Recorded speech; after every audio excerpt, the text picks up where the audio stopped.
god, did you see his numbers again? Yeah, he's been at the bottom for like a month. Come on, you scrubs! To arms! Lex might be a little too far from the mic. Maybe get a little closer. It's touching my face. Not another spider! I was not protected. Oh yeah, doesn't work with fall damage. I was standing in the pool because I thought we had the Silken. Ooh, fell asleep at my desk. And I drowned in the Stormwind Canal. No, Jim, I don't want to hear about your Chaos Bolt. What, you want me to dispel? I don't even have that on my action bars. Stop standing in the fire. What fire? Alright, pre-pot, and tricks to the trade. Oh, that was the healer. What just killed me there? Yep, physical damage. So bad at playing a demon hunter. Oh my god, we did it. You're listening to Scrubs vs. the World with your host, Syra. And welcome into the show, everyone. Tonight, we're going to talk Shadowlands setup and what you need to know / do before Shadowlands launches. Joining me this evening is Jared from Merely a Setback. Did I do that right? Yeah, absolutely. That's how I always read that whenever you guys tweet something. Well, I mean, I always hear it in, not Sunreaver. The name is completely just blanking in my mind. Kael'thas. Yeah. Kael'thas. Like, it's merely Setback. Like, it's his voice. You can't read it without the voice. Exactly. Yeah. That's funny. Well, I mean, he's not the only one that says that line. That's a line that, like, almost every, like, quasi-evil person in the Warcraft universe has used at some point. That's true. His is the best delivered, though. Yes. I will say that it really is the best delivered out of all of them. Yeah. That sets it right home. Like, you feel it, and you're like, oh, man, he's really upset about that. The Sunwell was merely a setback. That's awesome. Isn't there another one that's like Naxanar? Or am I thinking of a different one? I think so, because they use that line like a handful of times in the Burning Crusade expansion. Like it's a popular line in that expansion alone, but they've used it a couple of other times elsewhere. I'm surprised that's like a blood elf thing maybe then, huh? Maybe, because, well, I think Sylvanas uses it at some point. So maybe it is like a high elf, blood elf thing that they just kind of like should probably get patented. It's their catchphrase. So if it's like an action movie, it was merely a setback. Double guns wink. Oh, that'd be funny. Well, cool. So before we dive into our topic here, let's get to know you a little bit more. Sure. How long have you been playing WoW?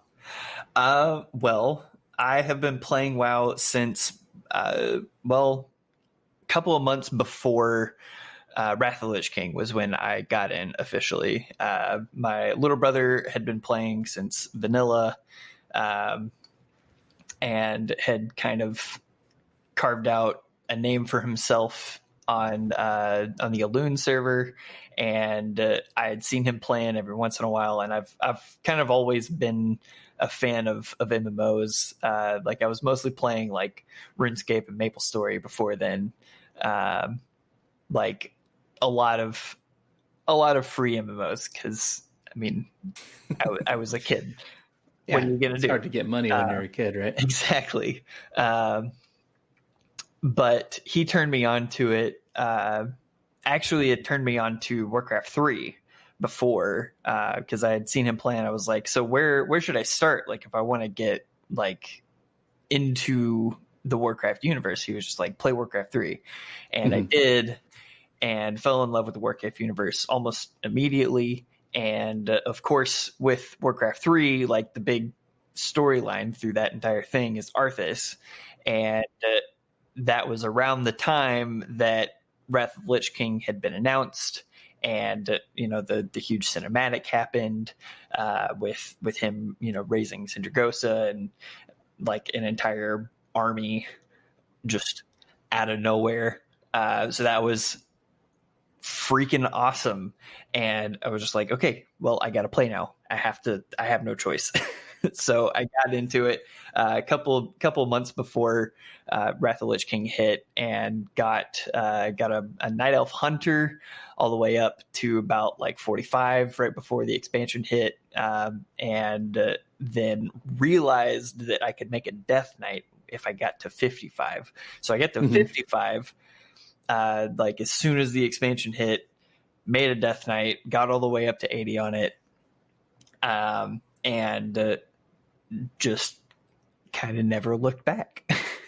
Yeah, your story is very much like a lot of folks that I've talked to, mine included. But yeah, the Wrath of the Lich King it's my favorite expansion. Yeah, because of Warcraft 3 and the finishing of the story and finally getting to fight Arthas. Yeah, and I mean, going into Shadowlands, like if we've had any indication as to what the story is going to look like in Shadowlands, the first Afterlives, I don't want to call it cinematic, the short, the animated short that they made about Uther and Bastion. Arthas is going to be a huge part of this story. Whether or not he is going to be like a main player in it, that's up for debate. Like, there's a lot of people that would really, really hate to see Arthas become like a main like narrative character in the story. But there's a lot of people, myself included, that look at what they're doing and where they're going with the story, and I think it would be a huge shame for them not to reintroduce Arthas in a more tangible sense in the story, because they've like his entire story is very much tied to the Jailer and the Maw and the Shadowlands in general. So I have a feeling use the Citadel to get into that. Right. Shadowlands.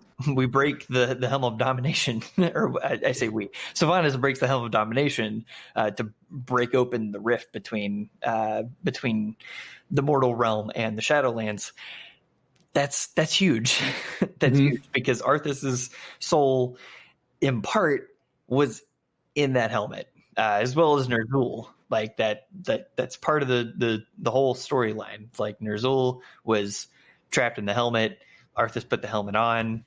They battled it out over who would, take control over the Lich King, quote unquote, and who would prevail in that. And Arthas won out. So to think that Arthas was gone when the helm was taken off of him, that's I definitely think that he is going to be making at least some sort of comeback. I don't think that they're going to go like full Illidan on him and give him the Legion treatment, right?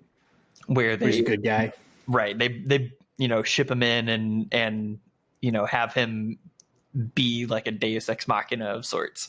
I don't think that they're going to go that far with it, but like even in BFA we saw bits and pieces, like little remnants of Arthas' story, like sprinkled in there, mostly around Jaina.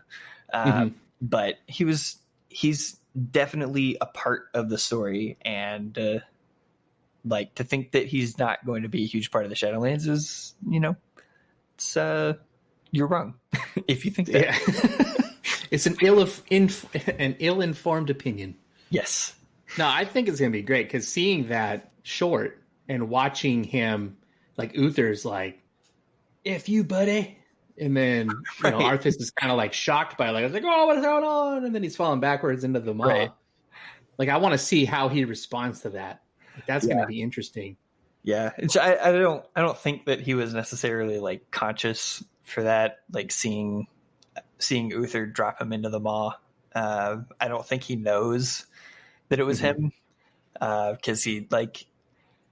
I can only imagine what like the transition from like life to death is in this universe. I can't imagine it's pleasant, but I also can't imagine that you would really remember a whole lot about what goes on in those moments between. So it's gonna be interesting nonetheless. Whenever we do meet Arthas's soul in the maw. Because it is going to happen. We are going to see Arthas' soul. If there's one thing that we have confirmed from that first Afterlives, it's exactly that. We're going to see Arthas in the maw. It's going to happen. But when we do finally meet Arthas in the maw, it's going to be interesting to see like how he's reacting to where he is, especially given the last couple of years of his life, and knowing the little bits of dialogue that we've gotten. I don't want to get too much into spoiler territory, but just the few bits of dialogue that we've gotten from Bolvar in the intro sequence going into Shadowlands.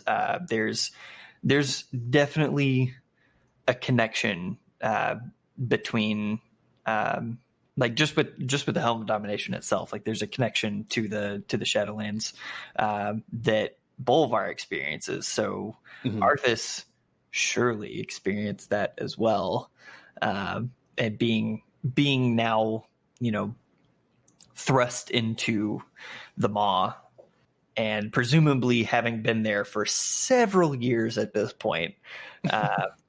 He's probably got some opinions. Right. He's got some feels going on. So no, that's going to be cool. I can't wait to see it. I am excited. I can't wait to see who all we meet in the maw. Oh yeah. Because I'm sure there's quite a few others in there too. Mm-hmm. Stupid Gul'dan to meet his ass again, probably. I don't know that we're going to meet Gul'dan necessarily, or Kil'jaeden either, just because they're so intertwined with the Fel and how the Fel works within the Shadowlands. Like that's I don't think that those two things play nicely. I don't think that Demon Soul, even if you do kill a demon in the Twisting Nether, I don't necessarily think that they go down to the Shadowlands. So it's going to be like, maybe I'm going to be proved wrong on that, but the general consensus in the lore community is like, no, like we're not going to see Kil'jaeden, we're not going to see Archimonde, we're not going to see Gul'dan for that matter. Like it's pretty obvious to us that that's not going to happen. But this is the Shadowlands. This is completely uncharted territory for us. Right. So who knows? Yeah. I'm excited. I have tried to keep myself as spoiler free as possible. Now, if you mention something or it's fine. Like I'm not gonna. Yeah, I'll try to get spoilers under control, because like my show, merely a setback. Like we don't care. You guys about spoilers. as soon as someone data mines it.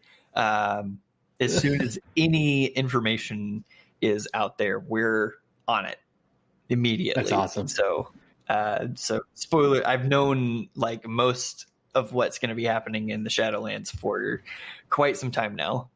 Nice. And like I've got a little bit of the story left that I'm not like I haven't gone into like the in-game Covenant storylines. I've just done the leveling storylines that we're going to get in each of the 4 zones.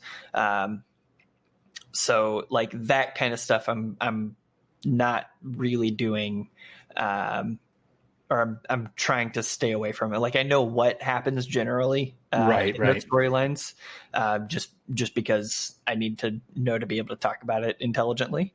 But seeing them for myself is something that I'm holding off on until we actually get into it. There you go. Yeah, because I normally jump on the spoiler train too, and this time around I was like, I'm going to try something new, and it's mainly for like a show angle. Yeah. For like this show here, like I try to talk to folks who might not be as invested, or maybe I don't want to say not as good, but their skill level isn't where they want it to be quite yet. Or maybe they just don't like looking into that stuff, and so they approach the game from that perspective. So that's kind of what I'm trying to achieve, so I can create through that lens.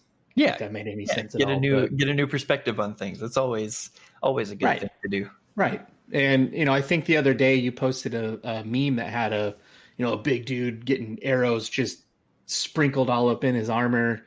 And the noob was down there, and he was just taking care of them, protecting them from all the crap that they see. I mean, that's kind of what I'm trying to create on this show in a nutshell, basically. Yeah. Can we get that fresh player perspective, I guess? Yeah. I don't know. Yeah. It's like that in particular was like hate and vitriol from like quote unquote veteran players that scream at people for not knowing what to do in a dungeon that like they may have run thousands of times, but this new person to the game, they've never seen it before. They don't know what's going on. Right.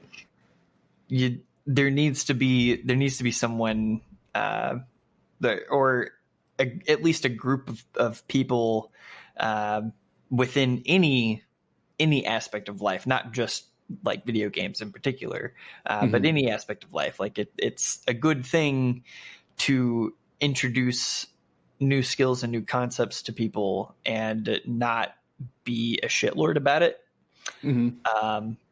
So that's like something that I try to do with everything that I do is like, I want to spread the information that I have gathered and my experiences with the games that I love and play with as many people as possible. And I don't want to alienate people for being new or not understanding something as well as I might. Right. No, that makes total sense.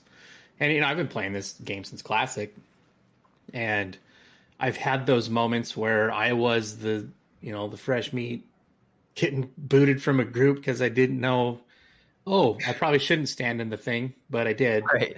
And I'm going to get yelled at. Right. So, or, you're the rogue that didn't know that they had an interrupt until like level 40. Like it's those things, like no one intuitively knows, hey, I should read every tooltip and understand like at a high level what every single ability does in every situation. Like those are things that you learn from practice, from talking to people about stuff, from just experiencing the game and playing with others.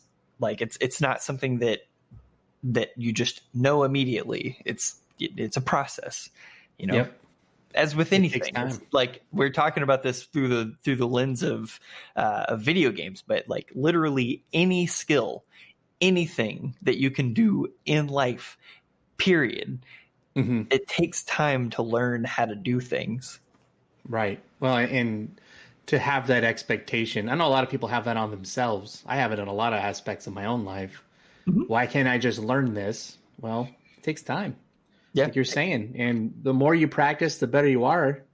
And, that's kind of where like players like us can help some of those folks who are struggling, because I know I see them all the time. Now, if you want to get into that environment and you want to get sweaty with all the other shitlords or whatever you want to call them, that's not fair, but you know what I mean? The high performing players, then yes, of course. Yeah. Like learn every little minute detail and apply that to your style. But if you're doing that and you go into like a Mythic 3, just know you're in a Mythic 3. Yeah. Not a 20. Right. I think that's what we're getting at. That's the bottom line. Yeah. And I don't want to disparage high end players, because there are just as many high end players that are welcoming to new players and players that want to learn new things about the game, that are extremely helpful. as there are as many of them as there are what I so lovingly called the shitlords. And I do want to make like a distinction between the two, because there are people and not it's kind of all over the place, because it's not just like the elite players that are shitlords. There are people that genuinely are awful. There are some terrible players who are shitlords. Right. But they think they're, great because they may have played with people that know what they're doing and, Right. Got them through the raid content, and they just happen to get a couple of lucky loot drops along the way. Right. And just inherently, because they have loot, they're going to do more damage than someone that doesn't have loot. So they think that they're, awesome at the game, when in reality, they're like at a skill level, they're about at the same place as, the newer person. But I digress. Yeah. Right. But yeah, I totally get what you're saying. I think most people listening understand where you're going with that, because there is like a select few who are not so pleasant to deal with inside the game. Yeah. And unfortunately, I mean, I get it. Like, you hear the arguments, well, it's my time too. And blah, blah, blah. It's like, well, if you're going to work with people, the better you work together, the more efficient you're going to be. It is a team game. Like, you are playing with other people. Like, it's not a one person rodeo. It's everyone working together towards a common goal. Like, you just got to be helpful. That's all I got to say. Just be helpful.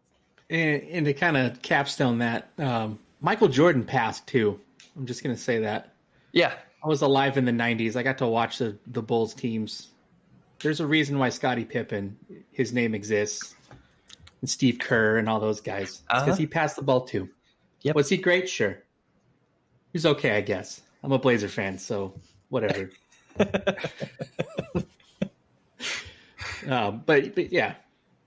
Yeah, so moving on here. Next topic. So what's your favorite race, class, spec, and faction? Oh boy. Currently, it would have to be race, class, faction. What was the other one? Race, Spec. class, spec, faction. Yeah. Okay, so Blood Elves is my favorite currently. Not in live. I'm talking Shadowlands region area now. That is currently my favorite, because they have finally, after years and years and years, given us high elves. I don't like you said that you haven't been keeping up too much on the developments of Shadowlands. I don't know if that's just like from a story perspective, or if you've just avoided all Shadowlands news entirely. But one thing that I can say without spoilers is they have been adding an insane amount of customization options into the game for all the races. Except for, most of the allied races, because they're newer. They didn't have to, put in a whole bunch of stuff. Like, they're gonna be adding stuff to those races, but they were focusing on the non-allied races. And one of the things that we got was actually both Void Elves and Blood Elves got customization options to allow them to be High Elves, which all that means, literally all that means, is we get blue eyes. That's it. That's the only thing they had to change, was just give us blue eyes, and they did. And I am extremely excited about that, because it's been something that I've been wanting to have in the game for quite some time. Because like the Argent tournament, and just the Argent Dawn and the Silver Hand, all of like the Paladin orders have been, or all the iterations of the Paladin orders throughout, Azerothian history have been, some of the more interesting parts of the story to me. And a huge part of that was the High Elves. Mm-hmm. And we haven't, until now, been able to play High Elves as a paladin. Like we've had Blood Elves, sure, but a green-eyed paladin, it's not the same. Doesn't quite seem right to me. Yeah, because you're a paladin, and paladins explicitly reject the fell, and undeath and those sorts of powers. So it just never seemed right. And they kind of, they added the gold eye color in Battle for Azeroth, but like just wasn't the same. Still not for me. Still not a high elf. Yeah, because weren't the elves in Warcraft 3 blue-eyed? Mm-hmm. Yeah, because that was actually they were, because that was before Kael'thas quote unquote betrayed them and tried to reboot the Sunwell with fell magic and kind of screwed over an entire race of people. It happens. But it happens. But yeah, the High Elves in general are one of my favorite races in any setting, period. Like Lord of the Rings, Dungeons and Dragons, which is kind of an offshoot of Lord of the Rings kind of stuff. But like all the high fantasy settings, like High Elves have always kind of piqued my interest. So to have them as a playable option now is huge to me. Like I'm going to be maining a Death Knight in Shadowlands. I've decided I didn't want to wait for all the numbers to come out and have that kind of mess with what I was going to be picking, because I do like doing a lot of damage. I'm not going to lie. But I wanted to have something set before we actually get into the expansion, so that I know what I'm going into. I have a game plan for what I'm going to be doing. So unfortunately, because I'm playing a Death Knight, I'm not going to be a quote unquote high elf because of the story and how that all kind of works together. Right. Like I'm still gonna have blue eyes, however. It's not going to be exactly the same, but I am going to have a paladin alt that will be a high elf that I'm going to be bringing through the Shadowlands as well, because I'm doing 4 different characters so that I can see each of the covenants kind of side by side and follow the 4 storylines through the expansion as all of that story is released.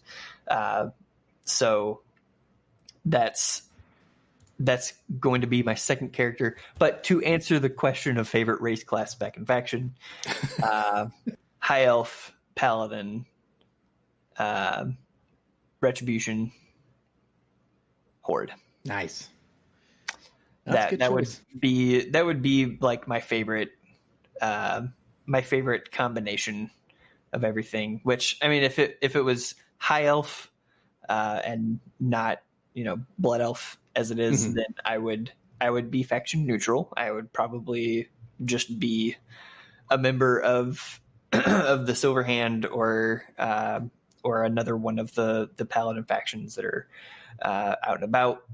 I think now it would be the Argent Dawn is where like the primary paladin order is now, because the Silver Hand fractured into multiple things, like the Scarlet Crusade and the Argent Crusade. So I don't think the Silver Hand is around anymore as like an official organization. So I think it would be the Argent Dawn. But they're not collecting dues at the moment. Right. they're not tithing currently. That's awesome. Yeah, I think that's cool. I like elves too. I'm a big elf guy. Yeah, I mean, I like dwarves as well. They're alliance, so I can't play them. Well, I started as alliance, so I've been stuck with them for a while. Yeah, I did too. I'm actually a recent horde convert. You can blame Manny and Joss from For Azeroth for that one. Manny in particular, he recruited me pretty hard to come raid with him, and that was like 2 years ago at this point. Nice. Well, closer to probably a year and a half, but yeah, I've always been interested in the horde. Never really got a chance to go play it because most of the people that I knew that played this game played Alliance, so right. Never really got a chance to explore the other side of the game. Yeah, when the High Mountain Torn came out, I almost switched because I just love them. Like, they did a great job with their design, and my friend Projali, who's a past guest on my show, he's like, hey, you should come hang out on my server. And so I leveled up a shaman over there, and I almost was like, ooh, this is very tempting to make the switch, but he's in a mythic raiding guild, and I'm not quite up to scrub. Up to snuff on that one. So I was like, all right, I'll stick. Well, I've been in the Knights of Chipotle for years too, so it'd be kind of hard to. I mean, I would have done both.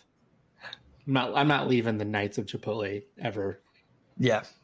But I mean, when you've got a good group, you got a good group. You got to stick with exactly. it. Exactly. Yeah. But I like the aesthetic of the High Mountain, and I like their story, and they're just cool. Yeah. So. All right. Yeah. So what would you say is your favorite moment in the Battle for Azeroth? Oh,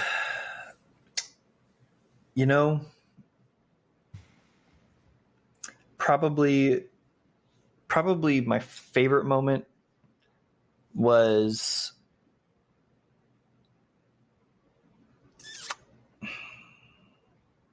probably helping Flynn Fairwind in Tierguard Sound. Like that was just a great moment of storytelling. Like, a lot of people are probably going to hate me for that, because the quest line that you're introduced to Flynn is hot garbage mechanically. But it served a purpose, and that purpose was to introduce you to a character in a very bewildering way, and they knocked it right out of the park on that. Yeah. Like, not gonna lie, they made the character Flynn Fairwind so much better because of how they introduced him, with that shitty going around in circles quest for like 15 minutes while he stumbles around drunk. Like, perfect. I hated that quest. Absolute perfect. See, I'm already catching crap on it. I've done that quest like 3 times, and every time I do it, it takes me longer and longer. I don't know why. Yep. But it works so brilliantly for the character of Flynn Fairwind, who is an enigma in and of himself, and his entire persona can be basically summed up by, hey, did you do that quest in Tierguard Sound? That's it. That's all you need to know about it. Yeah. A couple times. But as far as like awesome moments go, like, probably the most awesome moment in the expansion was just seeing the intro quest to Nyalotha. Like, that was it was awesome, but it was awesome in a way that made me feel extremely creeped the hell out. Just the music, the they did a really good job of making it feel like this is an oppressive threat that needs to be dealt with as soon as possible.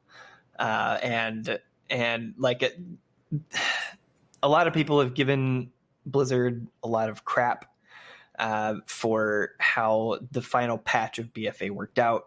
And I actually quit playing for quite a while. I've been I've been on a hiatus from raiding for a couple of months now, just because corruption gear and everything. Like as soon as my team got AOTC, like it's break time. Talked with them and was just like, all right, I can't do the corruption chase anymore. So I'm gonna step back. I'll come back before pre-patch hits and get back into it with Shadowlands. But as far as the story goes of 8.3, they did a really good job with not only setting up the raid, but the raid itself. Like just fantastic job all around. I agree. I feel like it's funny because we got AOTC a long time ago, and we still go in every week. I'm not really chasing anything. I don't really care. I'm just trying to collect all the items at this point for transmog, basically. Yeah, transmog farming. Yeah, that's the important stuff right now. Yeah, the real in-game. The real in-game. That's right. Transmog. Did you get every single piece you can? No, I have to get the mace off of Drestagath, the stupid tentacle guy. That's like my least favorite fight in there too. And it's probably my best item I can get out of there weapon-wise. But anyways, I digress. But no, I feel like this raid was super fun. I feel like all the raids in Battle for Azeroth were really good. I think with the exception to the stupid platform in Uldir. Is it Uldir? Uldir, yeah. Yeah. That trash platform was... You're talking about the platform leading up to... what's his name? Yeah, the Zool or whatever the hell his name was. Yeah, Zool. Yeah. I mean, I know I've never led a cult before, so I don't know how many people you need to summon some blood demons or whatever. But I feel like they went a little overboard. I think they could have cut back at least 20% on the followers there. Yeah. We at that point when I was raiding Uldir, I was still raiding with Shoeboots and Sharku. And that particular room almost broke our raid team. It's just brutal, man. Like we go down and we almost get the first pull down, and then somebody's like, "Uh-oh, I pulled somebody." Uh-oh. Then here comes the whole entire room. Yeah. Yeah.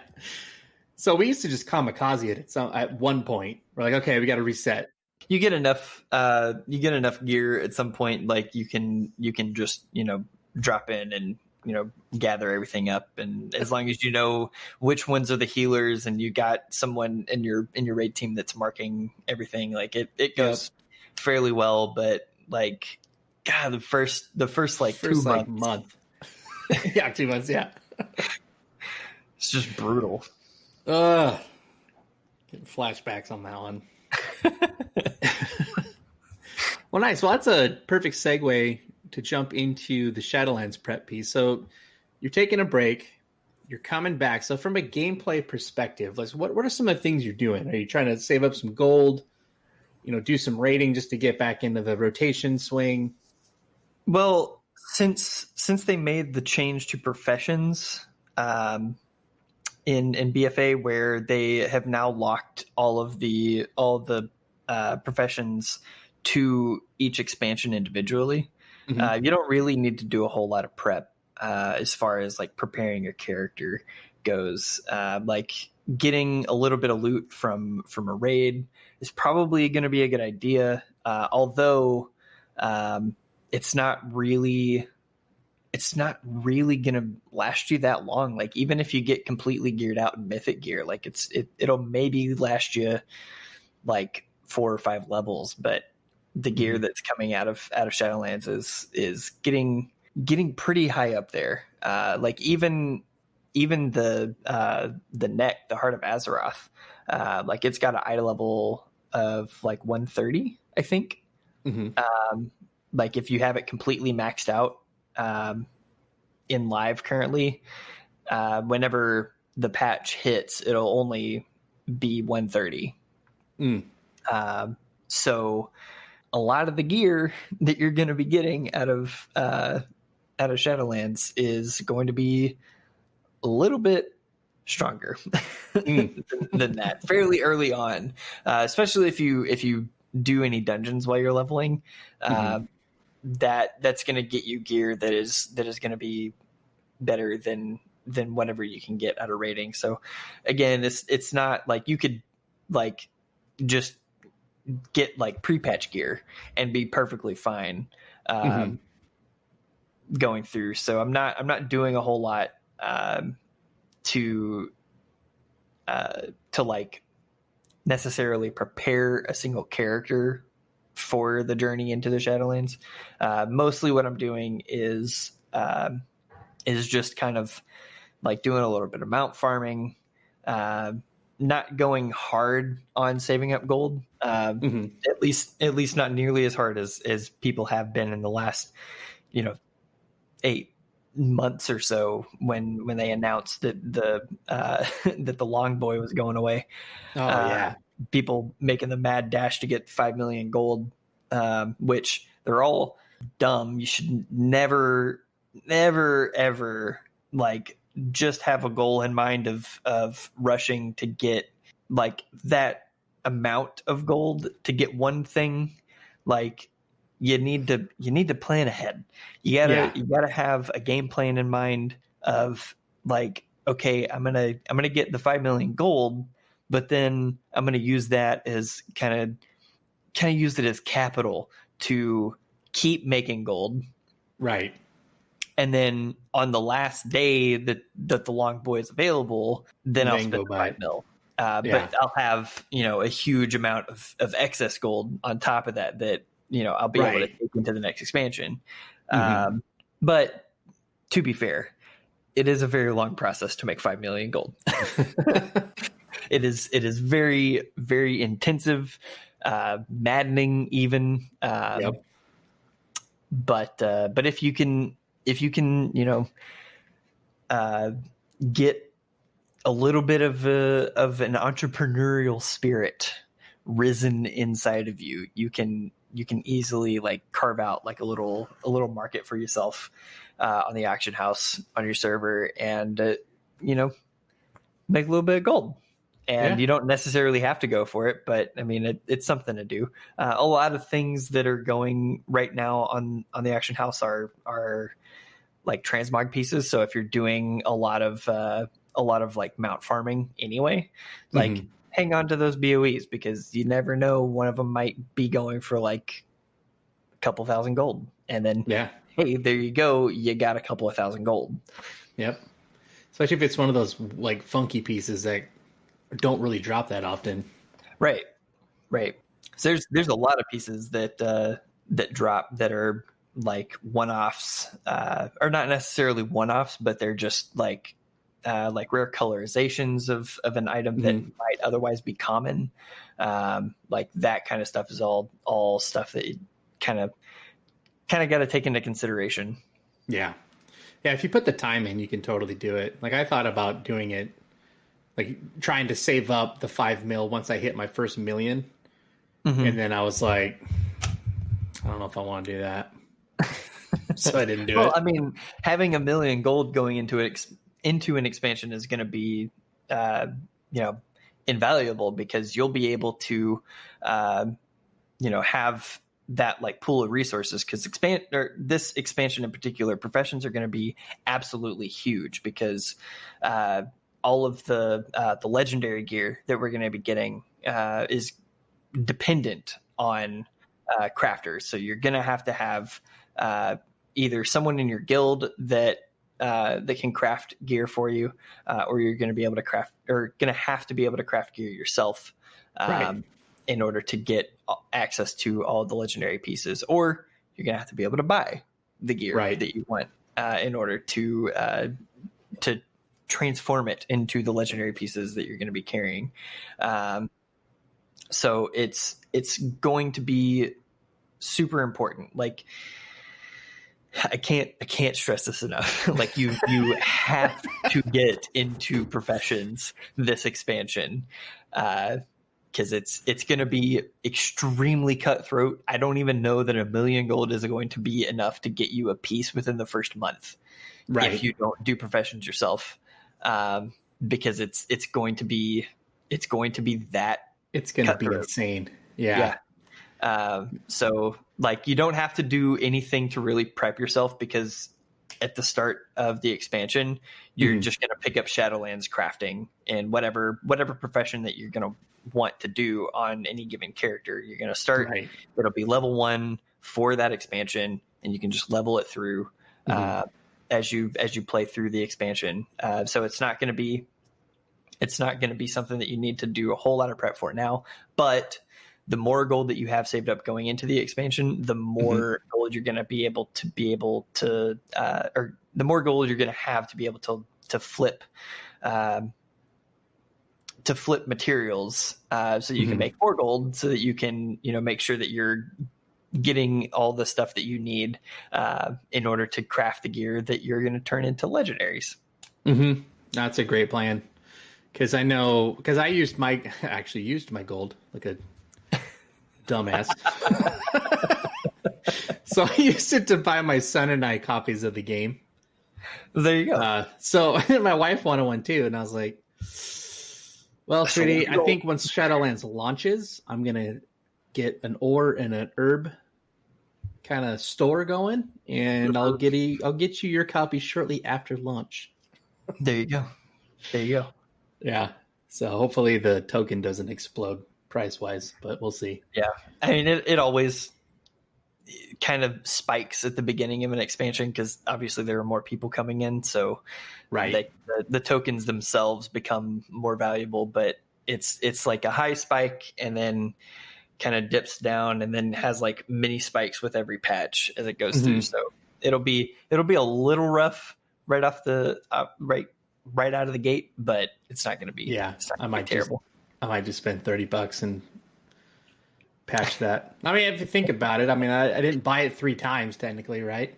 Right. I actually used money out of my wallet. Just did it one time, so it's like normal. It's fine.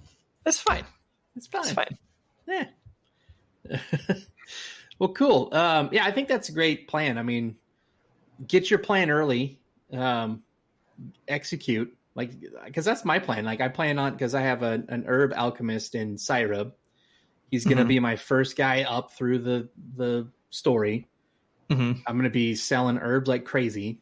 I might actually do that for the first month and then level my stuff, just to get a base built back up. I mean, I still have a good amount of gold. I'm not like broke or anything, but I want to try to utilize kind of that early rush for materials and gain a better padding throughout this expansion, because I've never planned. I've always got one BOE and survived off of those proceeds. So I need to not do that anymore. I got to start. I got a T-Booze really early on in BFA. Like I just got it questing, and it was just like, oh, that looks neat. And then one of my guildmates was just like, holy crap, you lucky SOB, you need to go sell that immediately. And I'm glad I listened to them, because it went for like 500K. There you go. You need to survive off of those and off those proceeds there. And that's I got like a pair of bracers early, and I sold it for like 250K. And I was like, hell yeah, I'm just gonna live off of this. Life is good. But yeah, so this time I'm actually going to create a bankroll and be prepared for any other long boy-esque mounts that are coming our way. Oh, yeah. Because I will forever be sad that I didn't think ahead.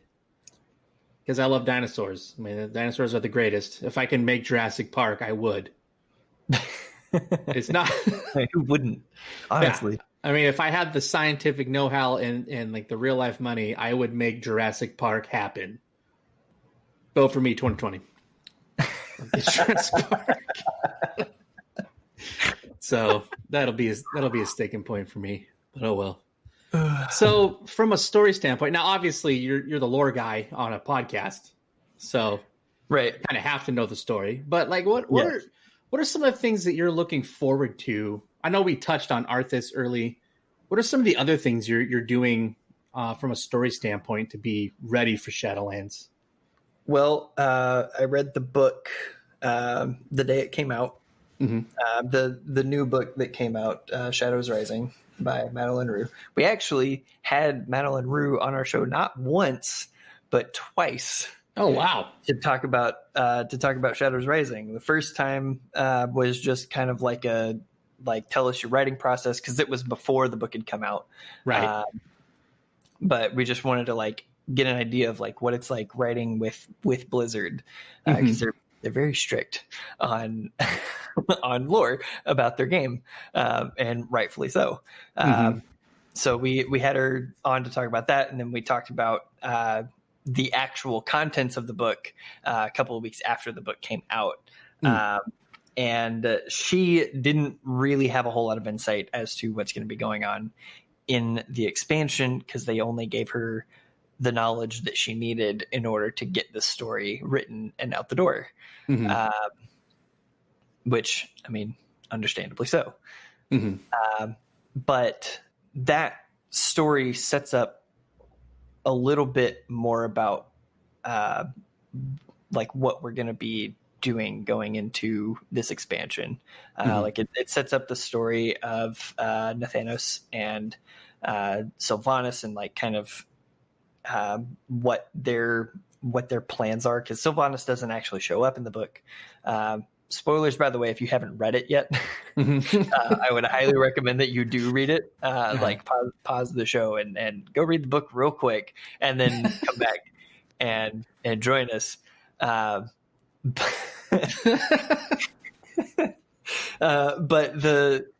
the whole book, Sylvanas is very much there, present throughout the entire thing, while not being actually shown throughout the entire book, which I think is going to be a theme that follows us through the expansion. That Sylvanas is going to be present throughout the entire expansion, but not actually present. But there's a lot of other interesting stuff that's kind of being touched on. So slight spoilers for the intro into Shadowlands. I'm not going to go any further than that, I promise. But the intro to Shadowlands, 4 of the main faction leaders get snatched up, including Jaina, Anduin, Thrall, and Bane. And they are carted off into the maw by Sylvanas's henchmen, I guess. I feel goons. We'll go with goons. Yeah. That's a more fitting term. Sylvanas's goons snatch them up and wheel them into the maw. And the intro experience is all about, saving them and getting them out of the maw. But one of the more interesting notes about that part of the story is that Gin, before he goes off to find Anduin, he sets Turalyon as the Regent Lord of Stormwind and of the Alliance.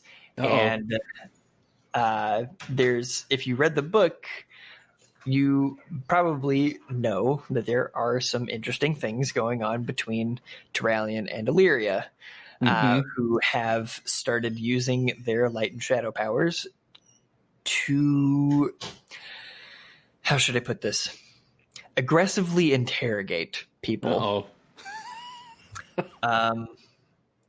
So that's an interesting point.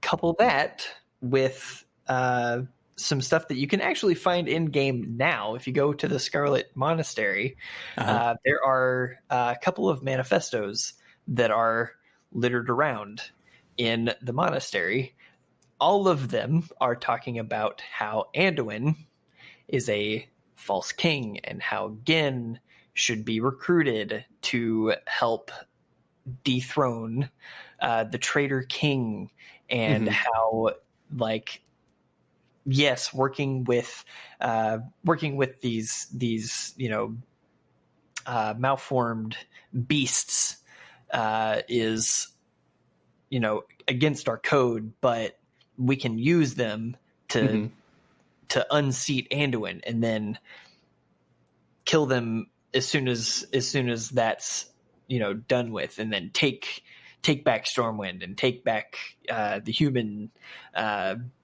leadership for ourselves. So there's some implications there. So that big alliance thing that we've heard is coming. Sounds like. Yeah, I would reckon that it is, and I don't think that it's necessarily going to be seen this expansion. I think that they're going to be building a couple of things here and there throughout the expansion, right. But I definitely think the end of this expansion, we are going to see a major alliance centered conflict happen instead of having a major horde centric conflict arise out of the events of an expansion. So whoa. The horde side is the broken side, man. Like, we can't be having the alliance side do that, right? Well, That's an interesting question. So in all seriousness, that was a bad joke, by the way, an attempt at one. Do you think that, not this expansion, but maybe next expansion, with how Thrall and Jaina and Bane are all buddy-buddy, do you think that could kick off a possible third faction where we have the Horde, Jaina, Bane crew versus the other guys? Sylvanas, Nathanos. I'm going to go Gen and what's her face? The Night Elf. Tyrande. The Night Lordess. That's an interesting thought. I don't think that they would ever split the base factions any further. Like from a like player mechanical standpoint, I don't think that they would ever create a third faction necessarily. I do think that there is enough of an outcry from the community for people to be able to switch between factions a little bit more easily, or not necessarily switch between factions, but just be able to play with people from both factions, myself included, because I have friends, like long-term friendships, people that I've known for, over a decade at this point, that I still play the game with, or would like to play the game with regularly, but can't because they're Alliance and I'm playing Horde. And in order for me to play with them, I have to have an Alliance character, right, leveled up and, geared appropriately and all this other stuff. And while Shadowlands is going to be a little bit more alt friendly, it's still a huge time investment to have more than one character be able to, hold their own in any situation in end game. Right. Any end game content.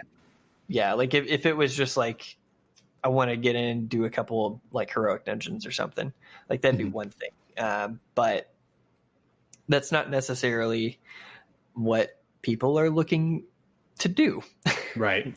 So it's a weird thing to want, I feel, to be able to make a character that can go freely between the two. But I feel like that would be the option that they go with instead of creating a third faction and splitting the player base even further. Right. Which if they were to make a third faction, like it would obviously be something of a go between the two. But I don't see them breaking away from the Alliance and Horde really anytime soon. Right. I may have had hope before this past BlizzCon. Oh. But Ian, your boy Ian, just shot that down right out of the sky. So Yeah, he did. Damn you, Ian.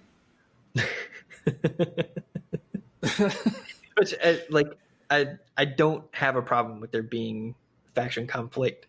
I just want, personally, I want to be able to go between the two. Well, I think it'd be cool if they had to do that, like a mercenary mode or something. Yeah. Like you go do a couple quests for the Horde side, and they're like, "Hey, you seem like we can trust you. Do you want to go with these guys to go kill the thing?" Now I know story wise it could create issues, but yeah, but mechanically they've already got a system that would work perfectly for it in war mode. It's like you turn war mode off or war mode on if you want, negative interaction with the other faction, but otherwise, if you got war mode off, who cares? Yeah. The story, even the story of Ice Crown Citadel. Both factions are working together to storm the Citadel and take down Arthas. I mean, that's kind of where I approach it from. It's like how many raids now have we worked together? I mean, Battle for Dazara Lores was really cool because it kind of flipped the script and we got to see the other side's thing, which I thought was pretty neat. But why not allow us to do that at this point? Because we are working together, right? Supposedly. Yeah. Supposedly. Yeah. So no, after Sourfang got vaporized, I tried to go into Orgrimmar. I'm like, oh, cool. And then I go in there and die immediately. It's like, oh, whoops. Right. But Anduin was not friendly. Like 5 minutes ago. What? Yeah. You guys offered me pizza, man. Like, what the hell? Oh man. Yeah, no, that's a show topic right there by itself. Oh yeah. There's even a show, Third Faction podcast. Demon Breakout that just came out. Yeah. And they're not necessarily talking about there being a third faction in the game, although I think that they're both proponents for there being a third faction. Their show is more saying like the third faction is like all of us coming together for the community of Warcraft as a whole. Exactly. Which I think is something that Blizzard should take note of. Right? I mean, come on, guys. We're all part of the same team. Well, now that we've, I was a hardcore Alliance guy, and now I'm, venturing into the Horde stuff, and I did the story mode for the or story campaign for the Horde side, just so I could see this. I missed so much by just being Alliance. Yep. Mm-hmm. That I love having both sides now, so I will always have both sides. Yeah. But anyways, moving along here. So as we go into the Shadowlands, we're going to be faced with a very large gameplay decision, and that is which covenant do we join? Now, I know to start off, like you start in like the Kyrian, and then you go over to Maldraxxus, and you go see the forest people, then the emo vampires, and then you don't make your final choice till the end, if I'm not mistaken. That's correct. Okay. Now, I've already made up my mind because I like to do things that are not. What's a good thing to like? Not by the book, quote unquote. Like this is, how the guides say you should do it this way. So my last show on Pet Battles with Dragons After Dark, we laughed about this, but I like to make my own mind, and then I kind of come back to what I should be doing. Right. How are you approaching this decision? I'm going by what's the most metal of choices. So obviously the Scourge Lords, that is as metal as you can get right there. And you can get a Jellycat. Right. Those aren't metal, but I want one. Right.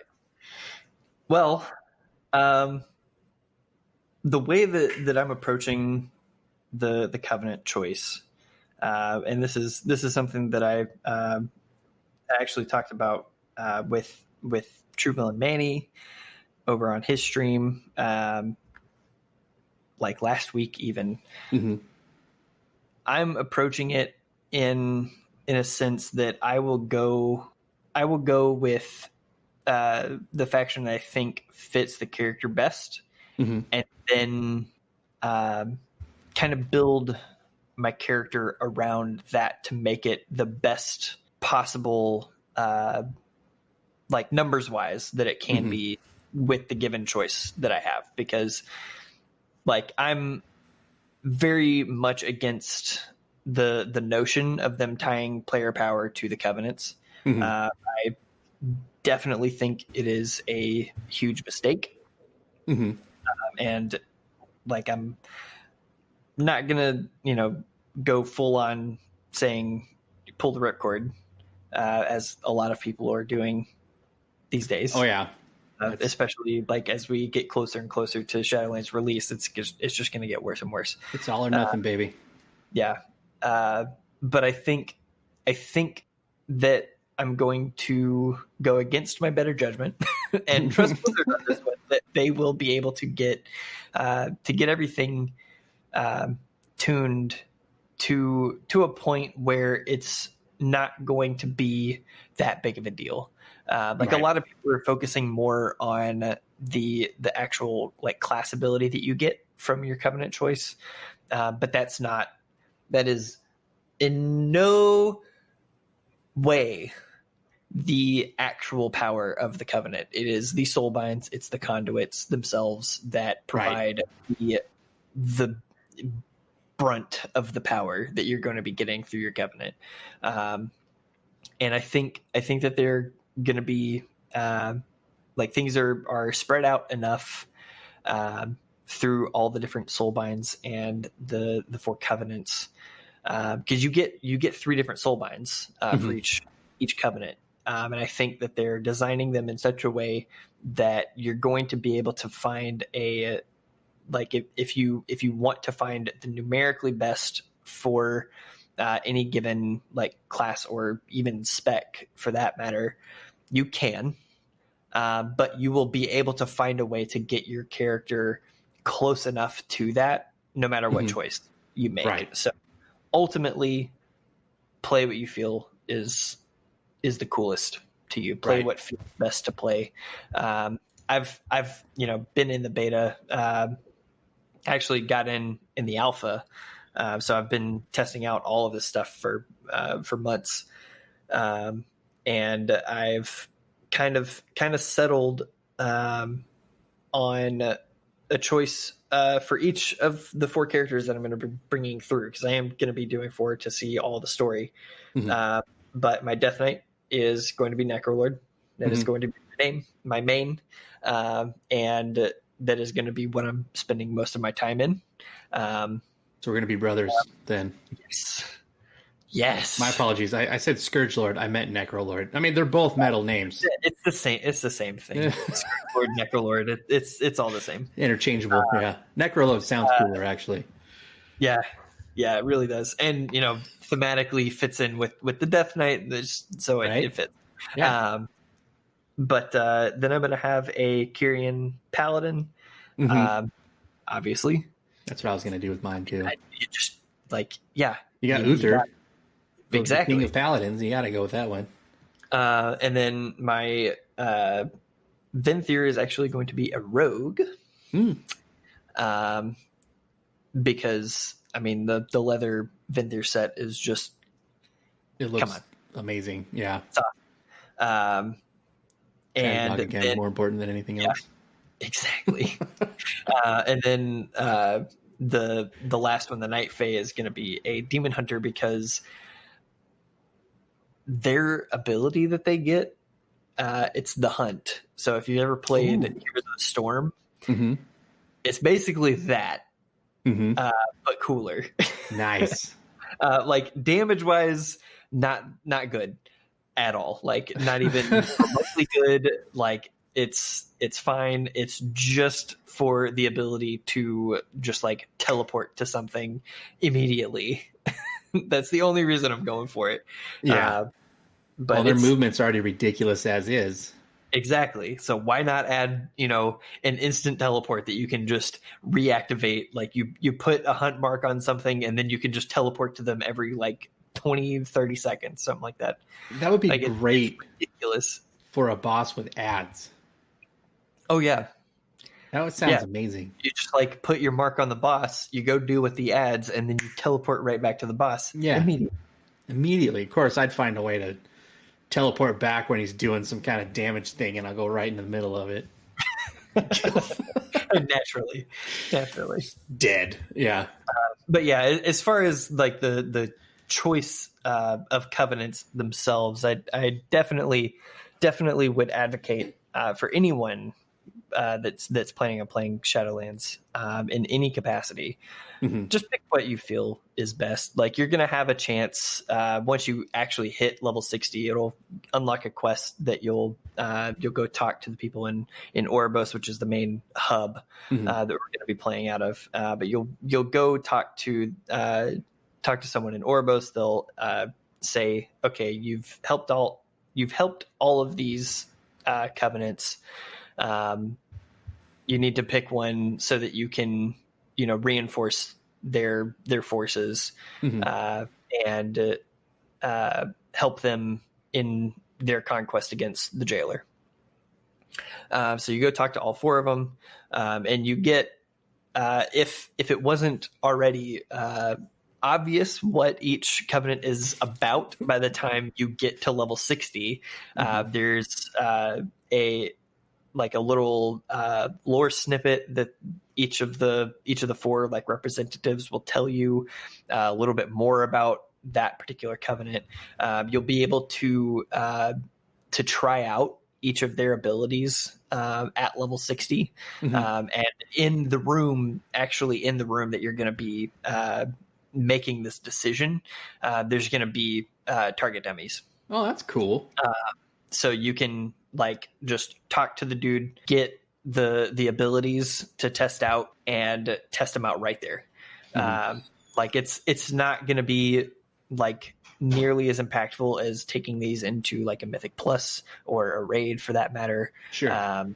But you'll be able to get a better idea in context of what your toolkit's going to be like at in game with these abilities, rather than dealing with the leveling process and having abilities that may or may not be that useful to you while leveling. You'll be able to test them out a little bit more. Nice. And so you'll have that, and then of course you'll also be able to get them to show you here's the transmog set that you're going to get for going this covenant, and what it's going to look like on your character.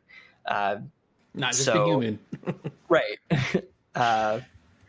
So yeah, you'll have a little bit of time to kind of test out what you feel like is best for your character, which is always a super important thing. To me, and this is something that I talked with Allie from Dungeon Fables about on my last episode of Walking and Talking. Play what you feel works best for you. You're gonna have a better time playing something that feels good to play than you are going to have copying what everyone says is the best and struggling to get what you think or where you think you should be. Right. One of the most common mistakes that I see people make is that they will just go copy, they'll look up on Warcraft logs, they'll look up the top 10 people that play their class in Spec and copy exactly everything that they have for their character. And then they'll come out doing a solid 20% less damage. Right. You got to know what you're doing. They might not understand why they took what they took, Mm-hmm. and how like all of their toolkits they have available to them works together. So that's always been kind of a huge thing that I've tried to get people to realize. Like, you will do way more damage Mm-hmm. and have way more fun doing something that you enjoy doing over doing what someone else tells you should be doing. Right. Like, that's not to say that you shouldn't listen to the advice of people that are quote unquote better than you. Right. Because obviously they must be doing something right if they're pulling, those ridiculous numbers. And you can take, bits and pieces of advice along the way and start incorporating them into what you're doing in your gameplay. And maybe eventually you'll get to a point where you're doing something similar to what they were doing and getting, maybe not the exact same results, but, better results than what you were getting beforehand. But just copying everything blindly and just jumping into it, that's not a good idea. So just play around with it. And it's a little bit difficult with how they're setting up the covenants.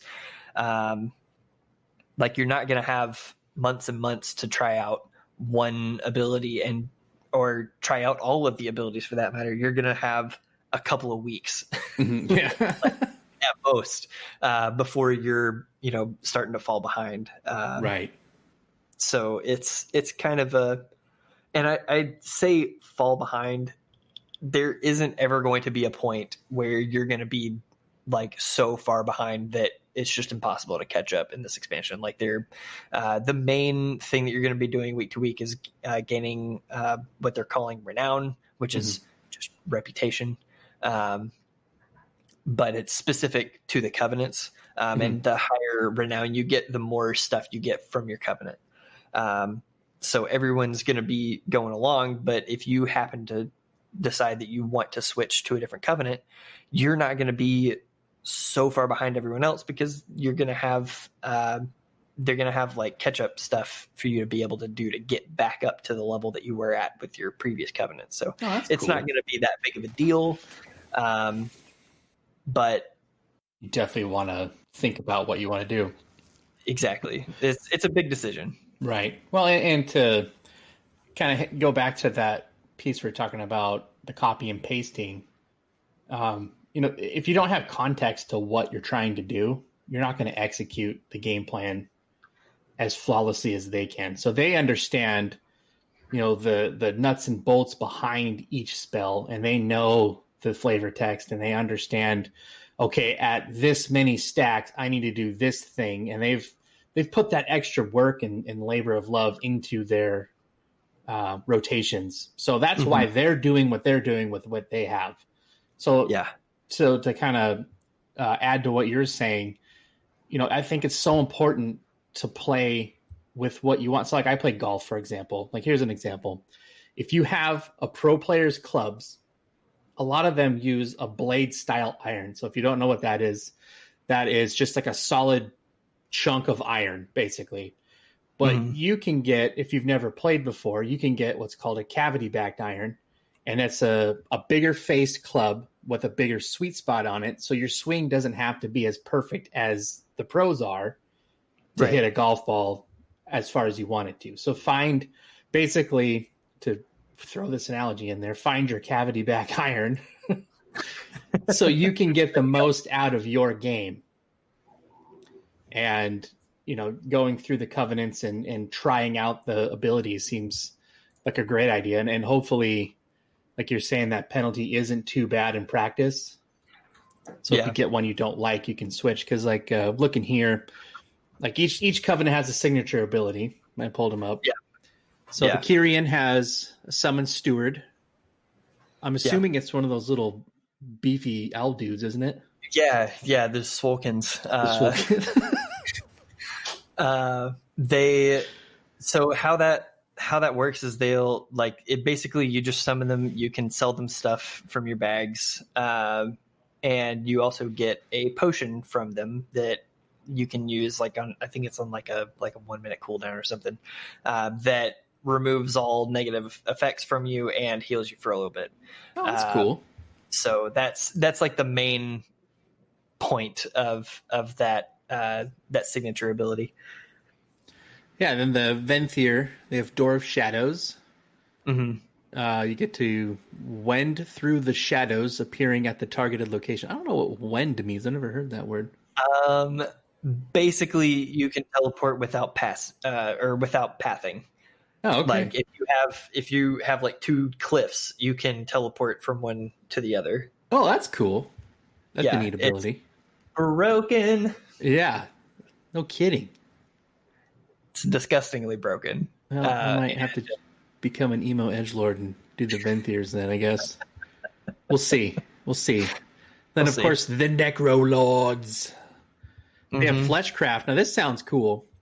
Form a shield of flesh and bone over 4 seconds that prevents damage equal to 20% of your maximum health. Channeling near a corpse claims their essence to grow the shield up to 50% of your maximum health. So, and it's more effective the more powerful the enemy that you drop. Yes. So this is a channeled ability. It takes, I think, either 3 or 4 seconds to complete the channel. And as you're channeling, you get a shield. And if you have dead stuff around you, like the more dead stuff around you, the faster the shield grows, essentially. But I think in total it'll go up to 70% of your maximum health. Nice. So really, really, really powerful ability for tanks. Like if you time it right, you could theoretically, like obviously given a certain situation for it to be useful, but you could, in theory, as an off tank, pop Fleshcraft if you're timing it right, about 4 seconds before a big ability is about to come in, like a big tank buster ability, like a big one-shotter. Yeah. Like you could grow a shield, like a huge overshield on yourself, and then taunt the boss right before they cast that ability, eat it, and then your main tank can, go back to doing whatever they're doing. They can take aggro back and just continue on as if nothing happened. It's gonna be interesting to see how that shapes out. It's a very cautiously optimistic that it's going to be a mechanic breaker. That's for awesome. A lot of teams. Yeah. Well, and I like the idea of this because for whatever reason, I die so much when I'm in elemental spec. So this is exciting for me because it's like, well, cool, I can kill a couple things and get a big old shield. Yeah. If I won't die. And the good thing, and I feel like that particular ability is more useful for like open world stuff in particular. Right. Yeah. Because you can pull way more than what you would normally be comfortable with, because the shield, it's not an immediate thing. Like you don't just like cast the ability and you've got like this huge shield. It grows over time. So you're growing it while a whole bunch of enemies are still attacking. Like you could kill like a handful and then pop that ability. It'll continue to go for a couple of seconds if you need to like let stacks build or whatever. Like you can take that time to do that and then just like drop everything as soon as you finish Fleshcraft. So it's a useful ability. Obviously it'll have its place for like unavoidable AoE situations in raids and in Mythic Plus and that kind of stuff. It's going to be extremely useful in those because you can't, like the Venthyr have the ability to just like teleport out of stuff whenever the hell they want. But if you aren't able to avoid particular damage, you can help your heroes out quite a lot with Fleshcraft. So it's going to be useful. Not nearly as useful as Door of Shadows, but still useful. That's awesome. And then the Night Fae have Soul Shape, which you turn into a Vulpin, increasing your movement speed. You may reactivate Soul Shape to teleport 10 yards forward. Additional cosmetic forms can be earned and collected through a variety of gameplay. Well, you get cosmetic things? That's cool. Yeah. So it's a Spirit Wolf plus. It's like a blink, right? Yeah, there was a druid ability as like Feral Blink or something like that in Legion that you could teleport a little bit and it would like put you into cat form. This is similar. It's like both of those abilities had a love child, but it's still super cool. It is that in particular is going to be extremely useful in the Maw because the Maw you cannot mount. You can't even ground mount in the Maw. Oh no. The rest of the zone, you're going to have to go through like the Covenant campaign to get flying unlocked eventually in the expansion. In the Maw, there is no mount. You're hoofing it, baby. Yeah. Like they're like you can steal mounts for like up to like 30 seconds at a time while you're down in the Maw. Like there are like mounted enemies that you can like knock them off the mount and kill them and take their mount. Oh, that's cool. It's kind of a fun idea. But yeah, like no one else is gonna have a good time getting around except the Night Fae. The Night Fae are all over the place. Nice. Yeah, and all of the Covenants have even more abilities. That's just like the main ones. I wanted to kind of cover that. So if you're still thinking about it, those are some abilities that, while you're mulling over your decision, that might sway you either way. So yeah. And that like it affects gameplay much more so than the signature abilities do. Like I'm talking about the class abilities. It affects gameplay a lot more than the signature abilities because the signature abilities are supposed to be like more utility passive kind of stuff. Right. But the class abilities themselves are going to affect your rotation in not an insignificant way. Especially with the soul binds, you're going to have at least one starting out in the expansion. I don't know what their plan is on expanding the soulbind and conduit system, but everyone's going to get one conduit that affects their class ability, and that more often than not is too powerful to pass up. Right. So it's gonna be something that you definitely should take into consideration over almost anything else. I would say like the soul binds themselves you need to look at, like not just the Covenant ability, because it's definitely going to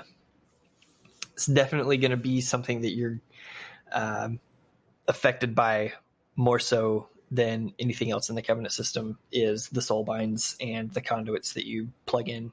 Right. Soul binds in their little talent trees that they've got. But yeah, and I'll be sure to post those in the show notes to this episode of where you can find those. Yeah. Wowhead's got a list of all the Covenant abilities that's up to date as of the current patch in the beta. So if you want to kind of look at those and like kind of give a little bit of feedback, it's hard to give feedback if you're not in beta and you can't test it for yourself. But if you just looking at it, you can tell that there are still, even right now, there are still some that are like blatantly overpowered over others. But that's stuff that they're tuning in these last couple of weeks before the expansion hits. Cool. Well, hell yeah, man. I think we covered quite a bit of ground there. There's too much to talk about with Covenants. That's another show all its own right there too. Yeah. There's so much going on. But it's all going to be good stuff. Heck yeah. I'm super pumped. I can't wait.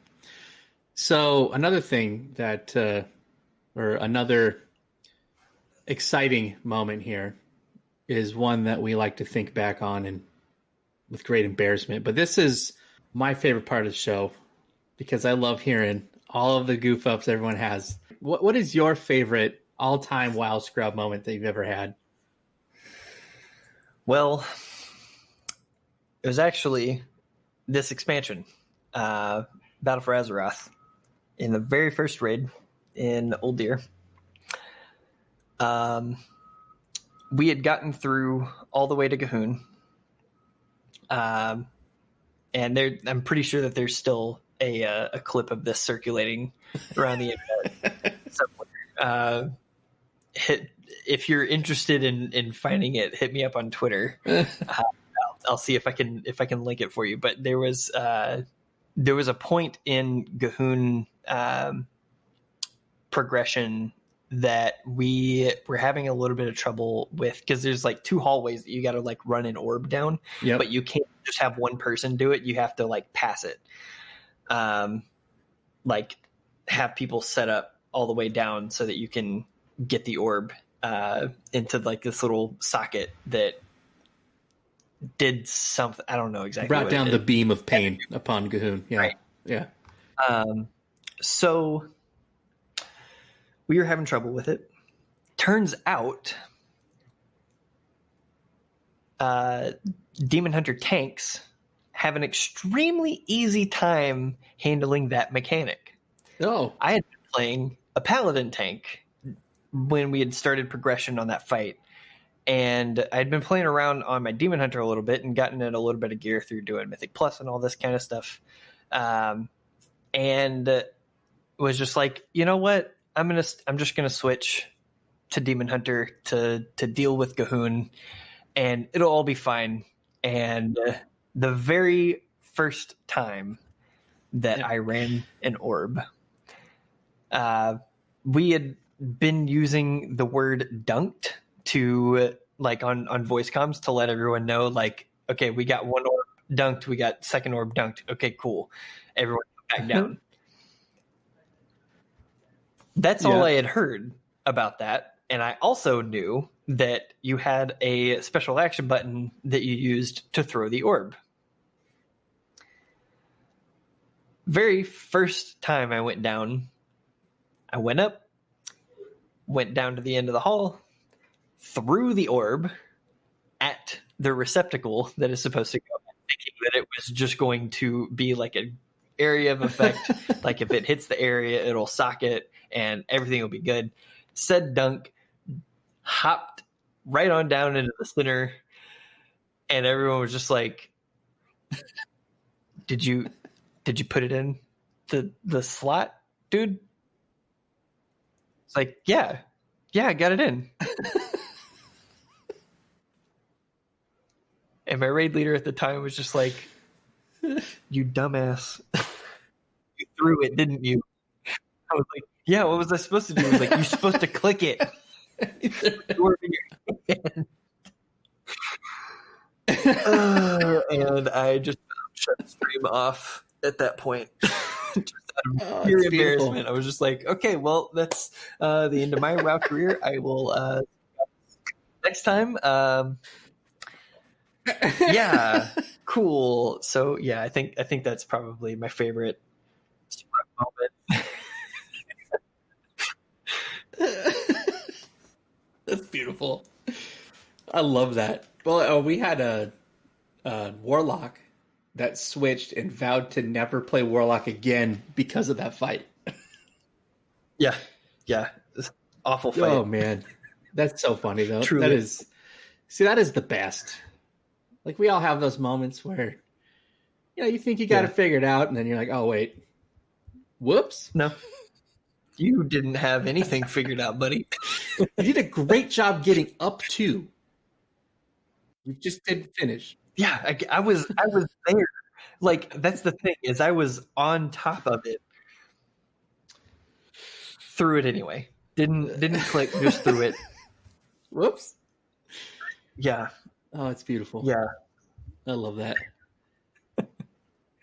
I love it. Well, cool. Well, do you have any final thoughts, tips, tricks, or anything like that? I mean, maybe we missed that you just thought of you'd like to share? No, well, I guess the only tip that I have to give to everyone is don't take yourself too seriously, because it's you're gonna have a much better time if if you roll with the punches, have a couple of laughs here and there. Exactly.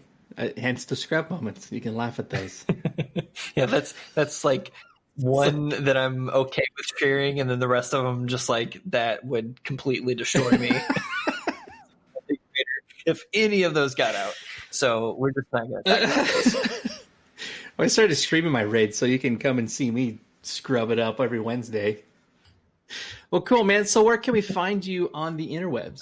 Well, you can find me on my podcast, Merely a Setback. It's available on all the podcasteries, whichever one you fancy. You can find it there, and you can also find me on my stream, twitch.tv/JaredRPG is where you can find those. I typically stream every Thursday for sure, and then I have a couple of other streams throughout the week if I can manage. And I play mostly World of Warcraft, but also just whatever games I feel like playing, because it's my stream and I'm going to do what I want to do. You can also find me. You can find me on my YouTube channel, youtube.com/JaredAdventure, where I have a web show called Walking and Talking, where I walk through the World of Warcraft and talk about WoW stuff with mostly myself, but also some other people every other episode or so. And then on Twitter, you can find me at JaredRPG. Very nice. Well, thanks so much for coming on. That was a lot of fun. Yeah, thank you for having me. And thanks for listening to the show, everyone. You can find us over on Twitter at ScrubsVerse. You can find us on the web at www.scrubsversetheworld.com. There you can catch up on old episodes and submit your very own scrub moment to the show. Also, right now I'm doing the Iron Man Challenge from the WoW Challenges team. I've killed 2 toons already, and I have my third one, Buford T. Carnage, up to level 10 now. So you can follow the action over there at the ScrubsVerse Twitter handle. And wherever you are out there, I hope you're having a great day. And as always, keep getting good. This show is brought to you by Dragon Powered Studio. Find more at dragonpoweredstudio.com.